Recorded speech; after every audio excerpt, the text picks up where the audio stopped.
Sometimes it's necessary to keep a child safe from physical harm. This is one way that you can do that.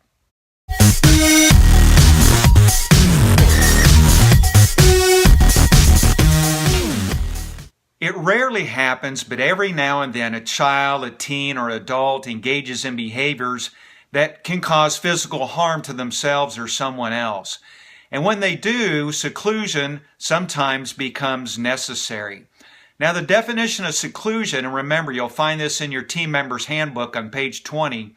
The definition of seclusion is the act of preventing a learner from leaving an enclosed space. Now, that learner can be a child, could be a teen, could be an adult, and it only happens under one set of circumstances defined as an emergency situation. An emergency situation is simply this: one in which a learner's behavior poses a serious, imminent threat of physical harm to himself or someone else. In other words, the learner, child, teen, or adult, is engaging or about to engage in physical behaviors that will either hurt themselves or someone else in the room, including staff or other people that we serve.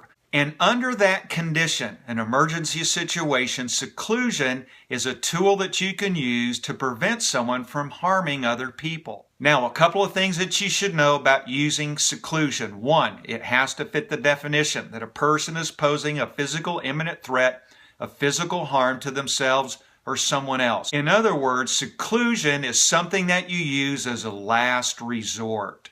You should have already attempted other strategies by now to avoid any kind of physical harm to anyone. One of those could be that you would transition someone to another room, such as the sensory room, to remove them from being around other people. Another idea might be that you would attempt to distract them through the use of another preferred activity, perhaps getting them engaged in drawing, listening to music, watching a video, or some other type of preferred activities. And here's 3 examples of what seclusion might look like in our Special Friends Ministry classroom. This is probably the way seclusion will most often look in the classroom. So for kids that like to get out the door, the primary thing that you need to do is just prevent them from getting to the doorknob. And as you can see, my helper here today is standing in front of the door where the doorknob is. He has his hands on the doorknob, but primarily his body is blocking access to the doorknob. Now, the child can push or kick on the door all day long. It doesn't really matter. It's not going to open because the door obviously is closed. As long as he or she can't reach the doorknob, then that will prevent them from being able to get out of the room.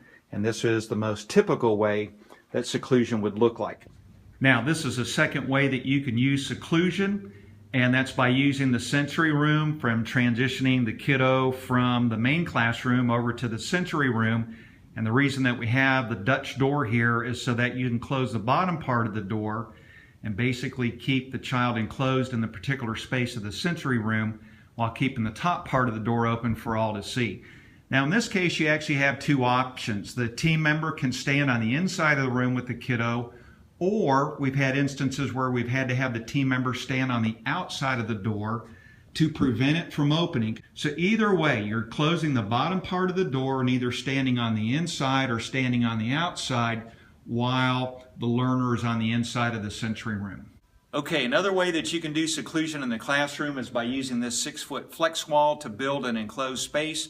I'm going to show you how to do that. All right, the first thing that you need to do is just remember that the flex wall is locked, so you have to unlock it right here in order to expand the flex wall. And you'll just do that by pulling back and then pulling it out like such.